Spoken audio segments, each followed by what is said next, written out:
Olá pessoal, iniciando nossa segunda aula no curso de Gerenciamento de Projetos, o módulo de Gerenciamento de Recursos Humanos e Comunicação. Nessa aula, dividiremos em duas partes, inicialmente falando sobre trabalhos em equipe, principalmente de como extrair melhores resultados da equipe, e em segunda parte já entraremos na de gerenciamento de recursos humanos segundo o PMBOK, como primeiro processo, planejar o gerenciamento dos recursos humanos. Bem, meu nome é Renato Beltrão, sou engenheiro mecânico, especialista em gerenciamento de projetos e estarei conduzindo essa segunda aula com vocês. Como objetivo dessa segunda aula, nós vamos entender a importância do trabalho em equipe, estudar o processo de formação de equipe, estudar os princípios de equipes de alto desempenho, entender os tipos de equipes, estudar a dominância cerebral, que é uma ferramenta que vai lhe auxiliar a extrair o máximo de sua equipe, planejar o gerenciamento de recursos humanos, como processo da área de conhecimento do gerenciamento de recursos humanos segundo o PMBOK.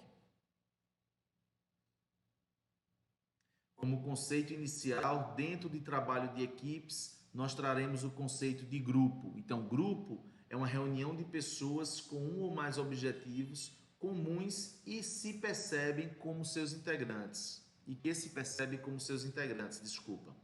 Recebe influência do ambiente, de si próprio e dos indivíduos. Como exemplo de grupo, nós temos o grupo de alunos do MBA de Gerenciamento de Projetos, que se reúne com o objetivo de se ter uma formação a mais em sua carreira. Ok? Trazendo o conceito de equipe agora, é o conjunto de pessoas com habilidades complementares, atuando juntas com propósito e objetivos comuns, comprometidas umas com as outras e com a qualidade dos relacionamentos e dos resultados. Como exemplo de equipe, a equipe do projeto, que se reúne pensando em se trabalhar um resultado único, de se ter um resultado único, que é o projeto, e após esse resultado, essa equipe pode se desfazer ou continuar em outro projeto. Isso é só um exemplo, né? Nesse ponto, é importante entender que não existe equipe em projetos. Precisamos compreender que projetos são entregues por equipes e, assim, precisamos trabalhar essas pessoas para que se sintam motivadas, engajadas e confiantes na busca dos resultados do projeto. Estágio de desenvolvimento de equipes.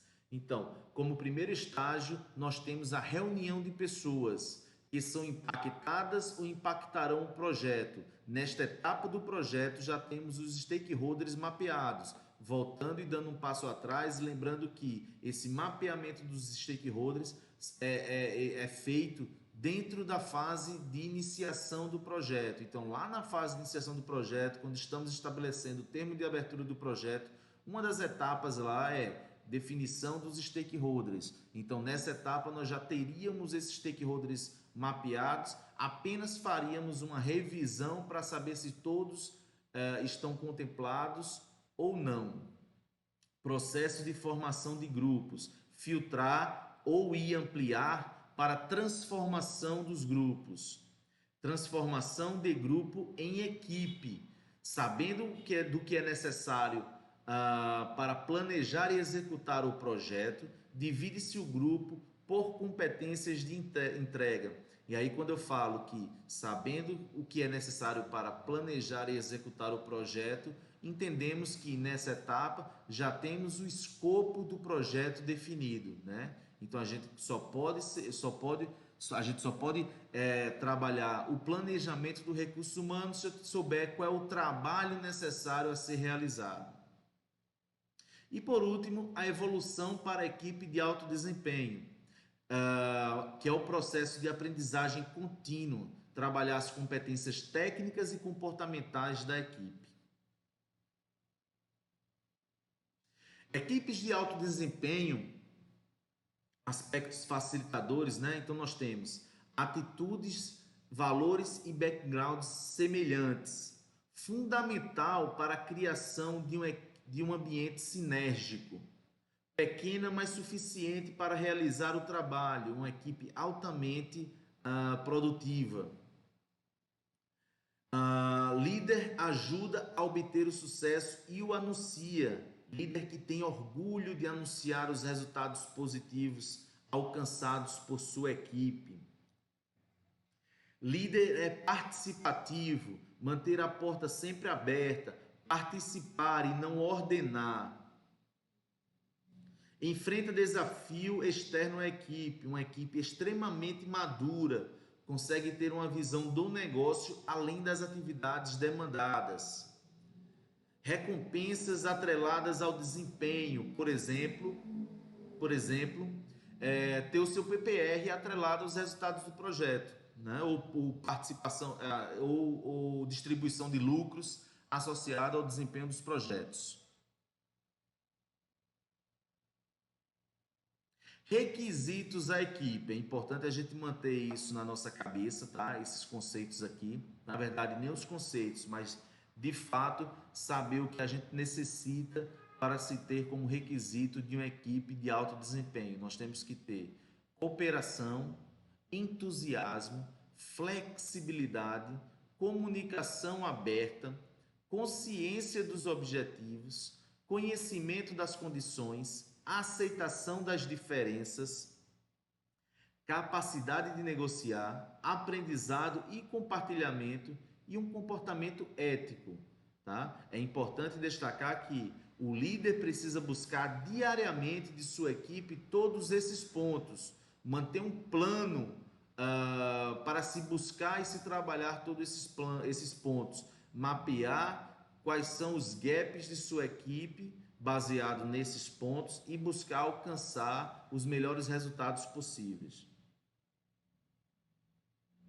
Competição e cooperação, né? A competição, principalmente no mundo dos negócios e dos esportes, é uma conduta institucionalizada e plenamente aceita. Então acaba com aquele conceito de que você não precisa ser competitivo, você precisa ser competitivo sim. E você precisa ter pessoas em sua equipe também competitivas. Pois dela dependem o crescimento e a melhoria da qualidade. A competição intergrupal honesta e declarada pode ser acatada com tranquilidade. Então, trabalhar a competitividade dentro da equipe é fundamental para ter pessoas focadas em resultados. Seja exemplo positivo de competitividade. A equipe tenderá a seguir seus passos. Um exemplo de como ser competitivo sem ser desleal. Faça uma leitura da qualidade dos seus pares e procure ser igual, assim como faça uma leitura dos defeitos deles e procure ser bom nisso. É sendo bom nos defeitos dos seus pares que você se destacará perante a organização. Cooperação é o processo através do qual as equipes agilizam processos, reduzem custos e refinam a qualidade. Através dela, os seres humanos tendem a compensar suas limitações físicas, psicológicas, sociais e intelectuais, formando uma equipe eclética e versátil em busca alcançar e superar resultados. Entender o como é importante deixar qualquer orgulho em detrimento a fazer parte de um time que possui pessoas que podem lhe complementar. Tipos de equipe. É fundamental a gente ter esses conceitos para entender os tipos de equipes, principalmente para entender como organizar uma equipe do projeto dentro de um organograma já existente na organização, por exemplo. Então nós temos como primeiro que a gente traz aí as equipes funcionais, constituída por um gestor e colaboradores direto. Nesse formato, a hierarquia, a tomada de decisão, o relacionamento interpessoal e a liderança são pontos bem definidos. Equipes multifuncionais. Os membros dessa equipe estão basicamente no mesmo nível hierárquico, porém em diferentes áreas de atuação. O objetivo deste tipo de grupo é proporcionar uma forma melhor e mais eficiente de solucionar problemas por meio de troca de informações e ideias. Equipe de solução de problemas. A equipe discute ideias e apresenta soluções para que o andamento dos processos sejam aperfeiçoados. Nesse caso, os integrantes apenas apresentam possíveis mudanças e não têm autonomia para implantá-las. Equipes autogerenciadas. É responsável pelo controle de todos, pelo monitoramento do trabalho, distribuição de tarefas e tomada de decisão. O ideal aqui é que haja bastante integração e colaboração entre todos os membros da equipe, pois eles não contarão com a figura de um superior ou um líder para lhe acompanhar ou orientar. Importante destacar que nesse tipo de equipe, a equipe tem que ser extremamente madura, né? Madura suficiente para tomar decisões e manter um ambiente colaborativo, já que não possui a figura de um líder. Equipes em rede ou virtuais, equipe trabalhando de forma remota com o uso de tecnologia, né? Por exemplo, home office. Equipes de projetos, os membros dessa equipe possuem como função trabalhar em projetos de novos produtos e serviços para a empresa. E ao final, ou seja, após a conclusão do projeto, o grupo é desfeito já que atingiu os objetivos proporcionados ou propostos lá no início do trabalho do projeto. Então, nessas equipes de projeto, você pode, inclusive, ter vários tipos de equipes, dessas equipes, por exemplo, funcionais, multifuncionais, trabalhando equipes de projeto. Então, vou dar um exemplo aqui. Então, se minha empresa funciona de forma com equipes funcionais, ou seja, cada departamento com seus gerentes, seus coordenadores, seus analistas, por exemplo, e eu preciso abrir um projeto, eu preciso criar uma equipe do projeto multifuncional, por exemplo, tirando um recurso de cada departamento desse e trazendo para dentro do projeto. Importante dizer que a hierarquia do projeto é diferente da hierarquia da empresa, certo? Você pode ter dentro de um projeto um recurso que dentro da organização possui uma hierarquia abaixo, mas dentro do projeto ele está com uma hierarquia acima. Daquele projeto ele responde como superior, né? Claro que para isso acontecer, você precisa ter uma empresa altamente madura em projetos para que se tenha consciência clara e plena acerca disso.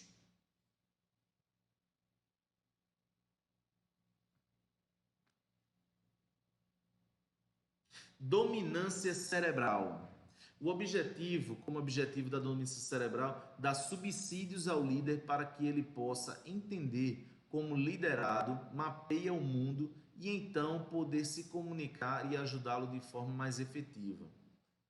Veja, entender o perfil de cada pessoa que compõe a equipe é fundamental para que se possa extrair de cada um o máximo, gerenciando de forma diferente cada um deles.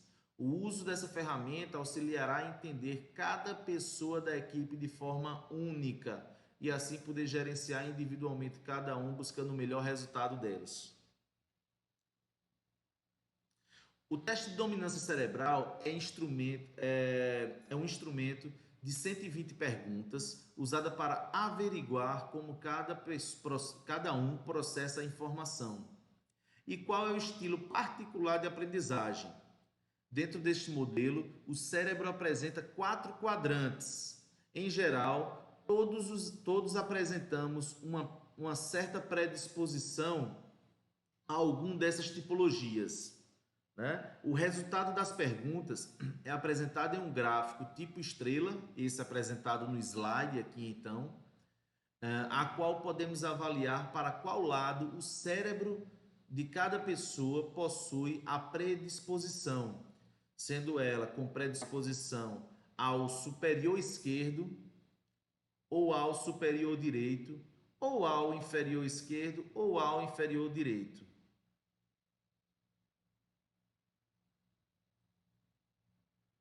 Então, quando a gente analisa os quadrantes do cérebro, conforme pré-definida aí pela dominância cerebral, nós temos o superior esquerdo, que é o lado mais analítico, né? Isso quer dizer que é um perfil mais factual, mais crítico, conhece os fundamentos, mais técnico, matemático, sabe muito sobre dinheiro, né? Do lado superior direito, nós temos o lado experimental, é o lado curioso, imaginativo, brincalhão, assume riscos, holístico, voltado para o futuro, gosta de surpresas, conceitual, metafórico. Já na parte inferior esquerda é o controlador, é tradicional, controlado, organizado, confiável, segue procedimentos, ele é preventivo, orador, leitor. E por último, o lado inferior direito, que é o lado emocional. É o lado relacional. São perfis emocional, espiritual, amigável, empático, intuitivo, ele ensina, é muito expressivo e suportivo. Para o processo de resoluções de problemas e pegando esses perfis dos quadrantes aí do cérebro, a qual a dominância cerebral nos traz, nós temos que, no lado superior esquerdo, nós temos o analítico. Então, o analítico, ele analisa os fatos, trata-os de forma lógica e relacional, certo? Então, o analítico, ele tende a ser mais ágil na resolução dos problemas por assumir mais riscos. Já o experimental, que é o lado superior direito, ele visualiza os fatos, trata-os de forma intuitiva e holística, né? Vai sempre procurar por resoluções inovadoras. O bom para ele nunca é suficiente, certo? Ele vai sempre procurar o ótimo. O controlador, que é o inferior esquerdo, ele organiza os fatos, trata os detalhes de forma realista e cronológica, né? Então, o controlador, ele tende a ter uma resolução mais assertiva, porém bem mais lentos, né? Não assumem tantos riscos. Por isso, irão sempre precisar de todos os dados disponíveis para a tomada de decisão, tá? E por último, o relacional, que é o inferior direito, ele sente os fatos, trata-os de forma expressiva e interpessoal, né? O relacional vai sempre levar em consideração os impactos da decisão nas pessoas, por exemplo. Isso pode ser um risco quando a resolução do problema atingirá as pessoas, por exemplo, a necessidade de emissões.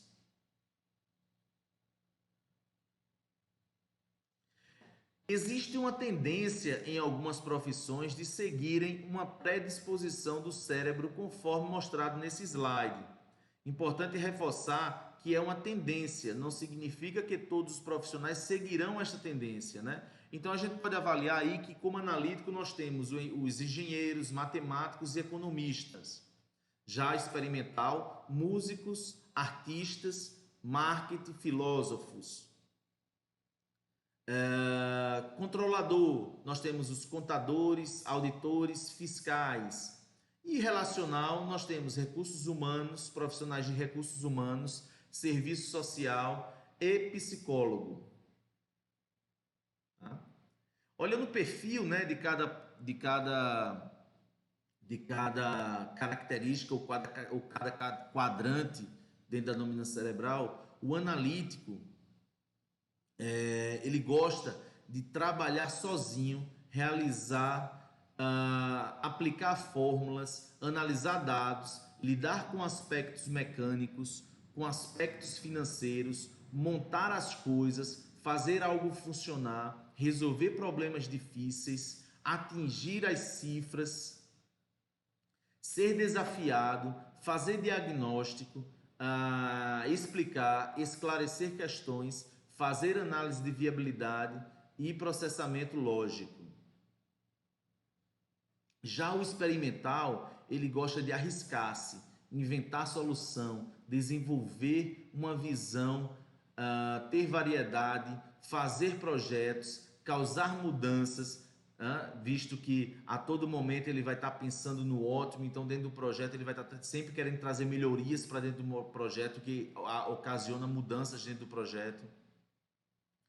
Fazer experiências, vender ideias, desenvolver novidades, ver o quadro geral, ter muito espaço, integrar ideias, lidar com o futuro, enxergar o fim desde o começo, e ele é bastante visual.